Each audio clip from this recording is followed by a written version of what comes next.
think that one of the most important things that I would start with in educating somebody who doesn't know anything about Hawaii is informing them of our political history as an independent nation state, and that we existed since 1843 as an independent country on the same equal status or equal par with all the old European countries that were recognized by each other.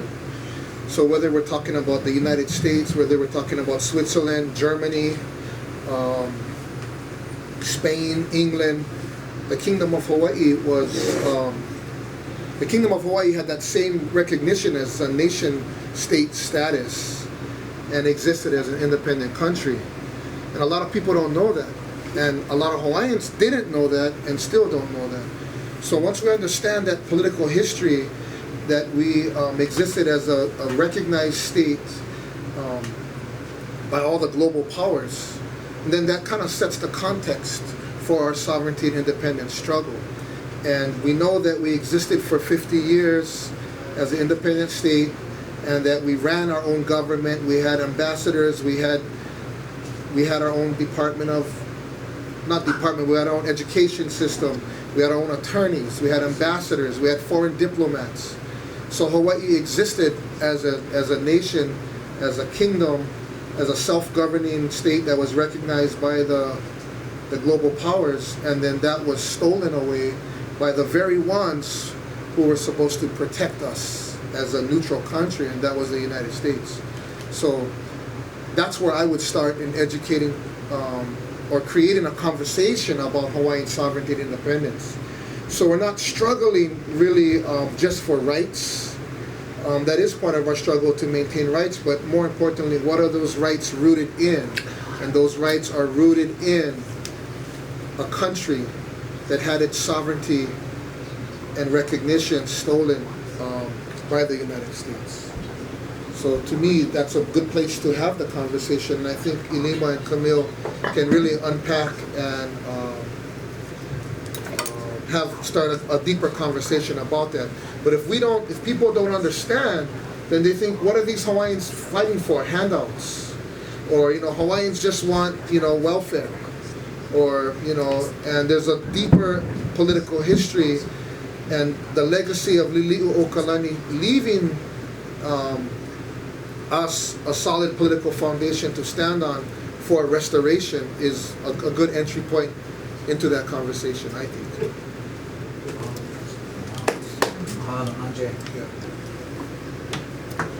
But building on that asks us, isn't it better that the United States took you over? Because it could have been worse. It could have been someone else. But the reason I feel like we keep fighting and we keep pushing for control, for sovereignty over our aina, is because of the foundation of Aloha Aina that we have. That it's about, we don't see the current government doing its job. We don't see the aina being protected or valued the way that we value it. And one thing that I think is especially important for people coming here from other states is to understand that we are not like other states, despite the overthrow, despite the change in the government, despite this occupation that's not our choice. We are still not like the other states. We have our own system of laws here that govern land especially. And when Andre talks about rights, we're talking about rights that are rooted in aina. And they only mean something if they are connected to the aina that they come from, that we come from. And so what that means practically is someone coming here wanting to purchase hundreds of acres and keep everyone out. They have to accept that that's not the way it works here. If we have kuleana within that larger piece, we have rights to access our land. Even if we don't own land, but we have a tradition of going there. We have a tradition of fishing, of gathering. Those rights are recognized when our people formed their kingdom. And they were solidified in law, and we still rely on those laws, and we still bring them forward to today. So it's not just the past, And when people tell us, get over it, it happened, it's not true. because we're seeing it right now. We're still losing our lands. We're still losing our access to continue to be who we are, to continue to Malama Island, to continue to be Hawaiians. And so we have to remind people that when you come here, it's a different place. Maybe expound on that a little bit more, the unique set of laws for Hawaiian rights. So, when our Li'i had to consider a new land system here because they recognized that other places, if their sovereign was overthrown, you know, they basically own all the land if the sovereign owns all the land. If the king holds on to all the land and they get overtaken, that new country now owns that land. And they were cognizant of that, and they saw what was happening around the world. And they created a very unique system that recognized the rights of native tenants in all the lands. And that's a really, really powerful thing that I feel like today is reduced to, you know, almost this handout idea that we want something, we always want something. But that was something that the Ali'i recognized. If we did not have the ability to access larger parts of the ahupua'a that we lived in, we couldn't go to the ocean and access the fishing, we couldn't go mauka.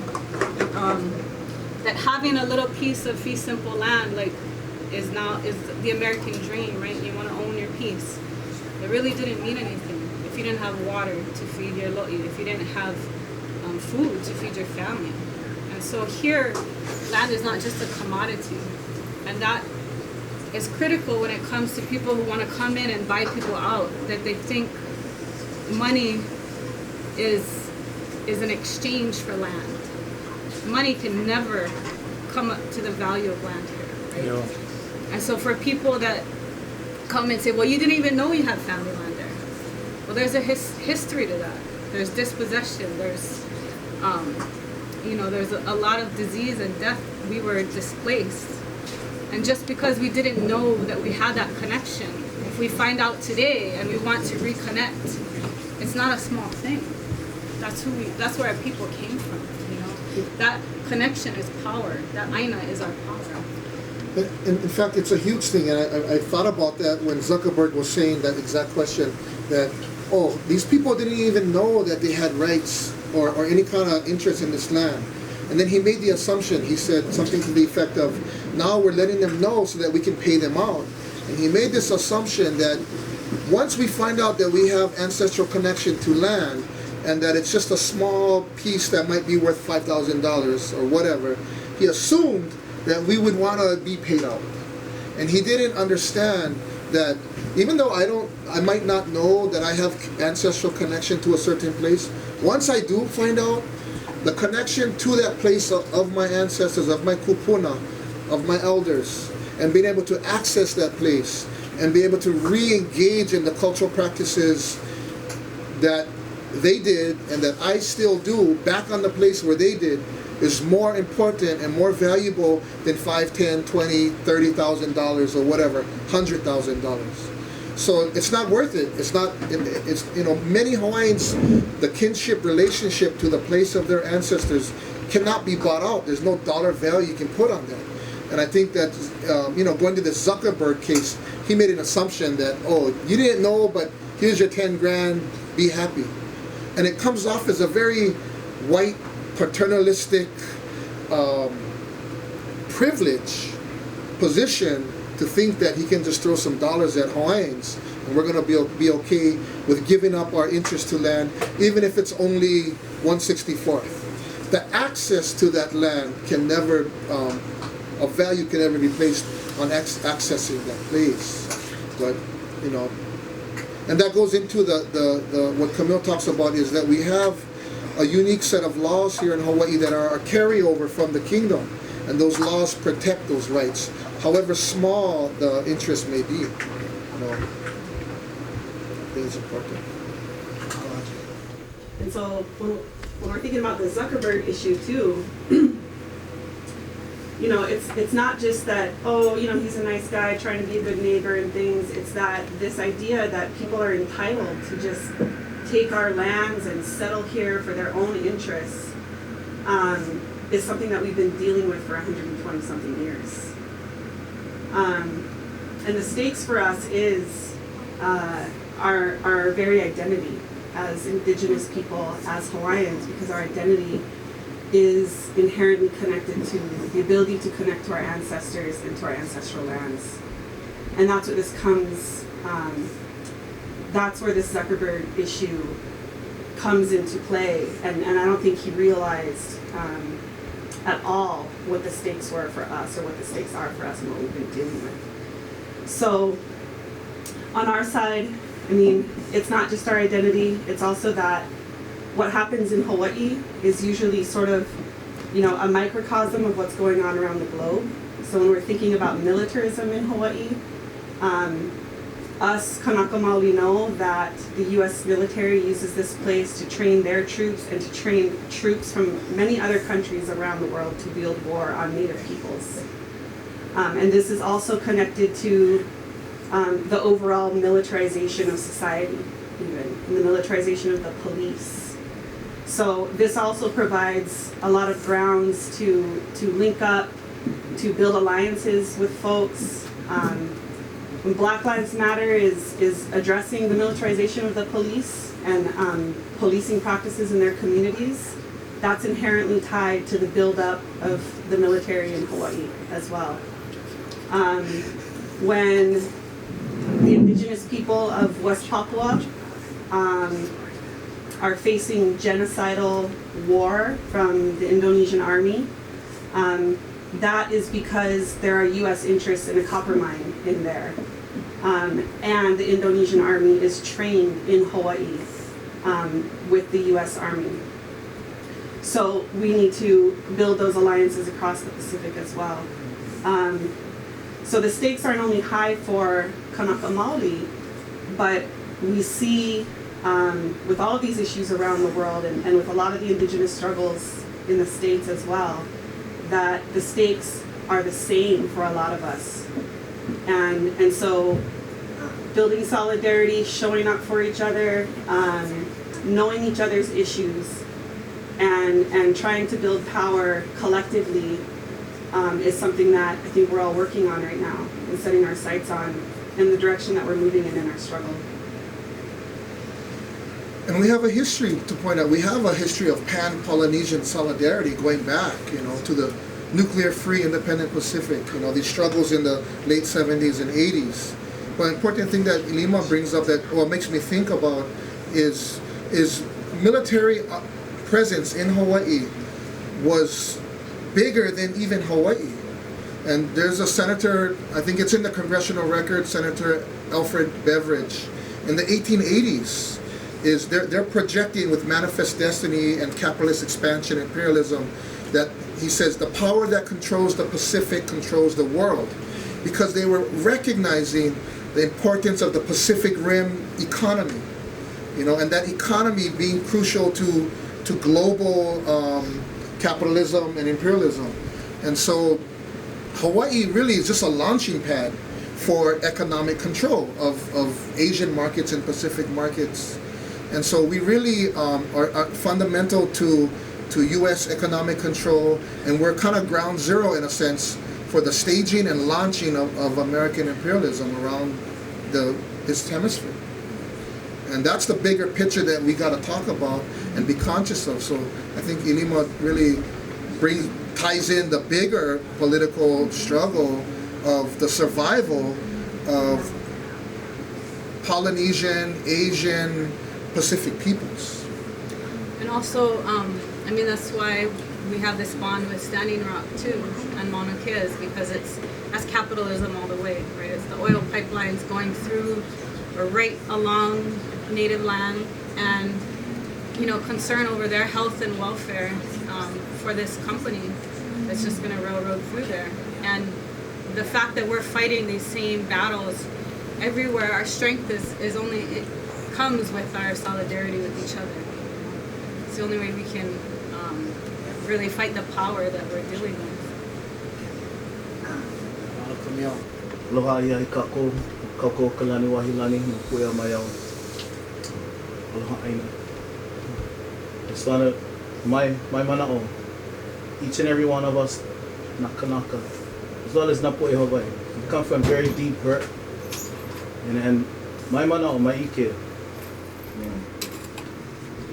wrongs that has been committed, January 17th, 1893, still being committed today.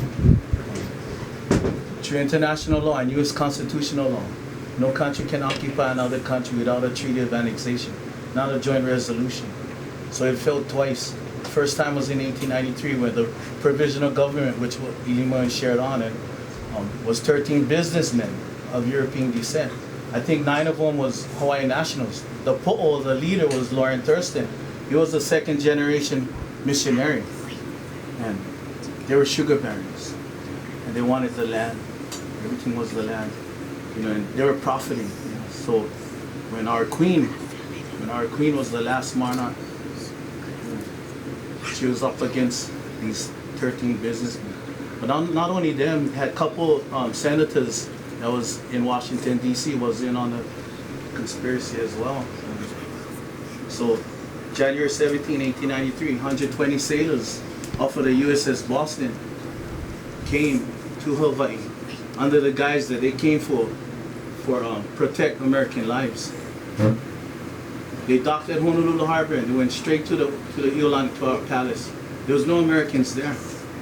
120 sailors, 124 years ago, with 2 Gatling guns that could shoot 600 rounds a minute, bullets this big. Our people was ready for fight that day. But mahalo keokua, my mana was mahalo keokua that the love that our people had for our queen, that we didn't stand on, because if we would have went to war, it would have been an act of war against a recognized friendly neutral country, the Kingdom of Hawaii, against the might of the U.S. military. We never have any naval fleet. They would have just came back and just bombarded us from the ocean. And with that, no need treaty of annexation, through the spoils of war. You take everything. And it's because there was no treaty of annexation, that's my feeling, that we still get what we get. But the truth, that is the truth. Through international law and U.S. constitutional law, no country can occupy another country without a treaty of annexation, not a joint resolution. The joint resolution only stands on the metes and bounds on the U.S. continent. We're 2,500 miles away. So when people say that we're the 50th state of Hawaii, we're not. And like I said, a crime has been committed and still being committed. One of our patriots, Uncle Lopaka San, everybody knows the story of the 442nd, which was one of the most decorated military battalion that came from Hawaii that fought in World War II. 90% were Japanese, and they were the most decorated. But Uncle Opaka said, I don't ever want to hear anybody speak anything about the 442nd. I said, why? He said, because since January 17, 1893, all the ethnicities that has been here since the overthrow of the kingdom has been thriving off of the Kanaka, through our culture, through our language, through our music, taking from our resources, from our land and our water. So we all come from very deep hurt, A crime has been committed and still being committed today. So just wanted to share that, and that's the truth. And if you guys don't believe me, do your due diligence and find out. You cannot annex a country without a treaty of annexation, and it failed twice. 1893 was when President Grover Cleveland, he stepped in and he stopped it, because President Grover Cleveland, he knew that Hawaii, like Andre said, November 28, 1843, we were the first non-European recognized kingdoms on the planet. When King Kalakaua was in power, he helped to recognize Japan. We had treaties with many countries. So, and then 5 years later, in 1898, the provisional government, which was led, by those 13 businessmen, they tried again to annex the Hawaiian Islands. But that's when Hui Aloha Aina, the men's patriotic league, as well as the women's patriotic league, went to every island and gathered up almost 40,000 signatures. That was like probably 95 to 97% of the total population in the Hawaiian Islands in 1898. And 21,000 signatures went to stop annexation, which it did. So we are illegally occupied. We're still being, and the Hawaiian people, we're on the bottom in everything. So we all come from deep hurt, but that's my mana.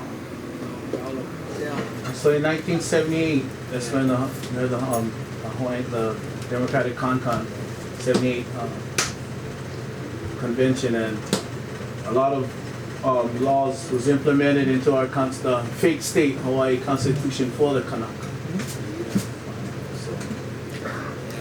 Before that, one of the laws in particular that they changed during that time was a law that banned or prohibited Hawaiian language, the use of Hawaiian language in all public and private schools.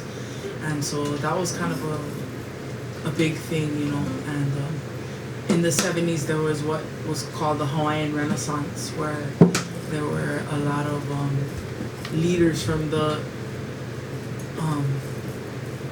Protect Kaho'olawe. yeah 40 years.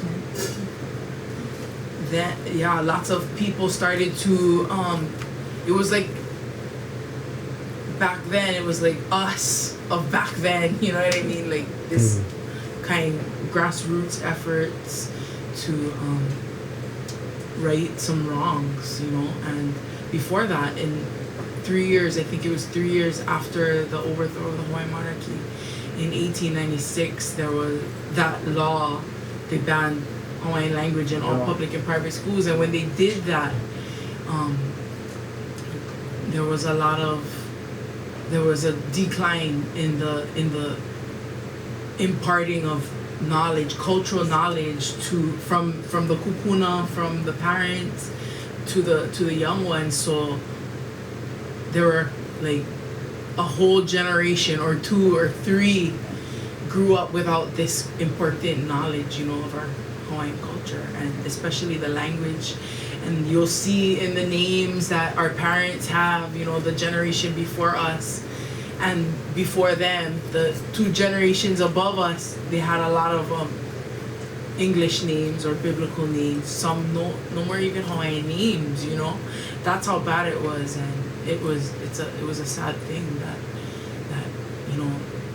when the kids went to school, if they spoke Hawaiian, they would get, back then I guess lickings was legal, they would get lickings, tortured by their teachers for speaking, and so then they became ashamed. That was all in Hawaiian language, and a lot of people think that the reason why they banned the language was so the Hawaiians would stop communicating with each other, in a language that they couldn't understand,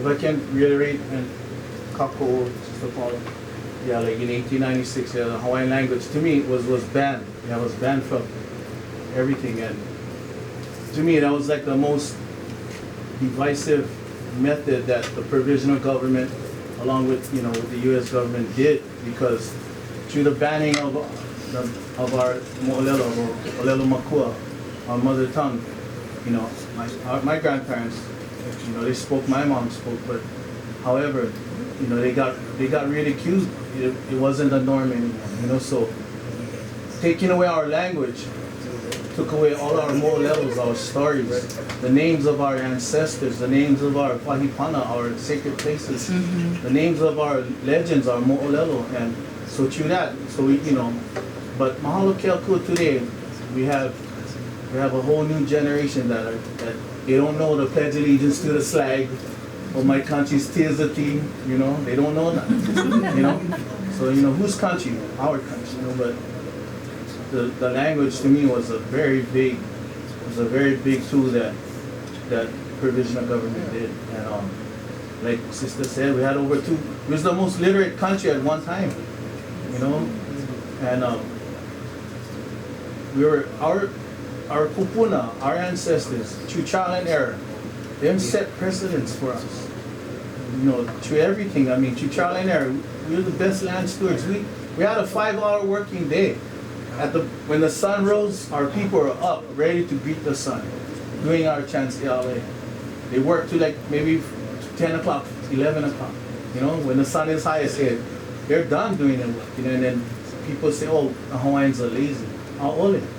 you know, we're the great stewards of our Aina. The connection we had to our land, our resources was, you know, amazing. You know, and our kupuna traversed the biggest ocean on the planet. You know, just using the stars, the sun, the wind, the moon, where the Europeans was using compasses and all that. You know, and if you, what I find ironic, if you in all the European discoverers that, you know, like Christopher Columbus and all of them, that throughout their voyages on the ocean, they got pictures of big sea monsters and stuff, you know. Not once for us, for the Kanaka, you know, and we traversed the largest ocean on the planet, you know. So our ancestors, Mahalo Keoko, they had the Iken and Na'awal for, and they were fearless. You know, imagine going out, you know, and going out to find the most isolated islands in the middle of the Pacific and to thrive. Yeah, so that's our plight today, that, you know, and mahalo cousin Camille and brother Andre, man, there's some warrior out there, you know, and all those that came before, you know. So, but we're still here.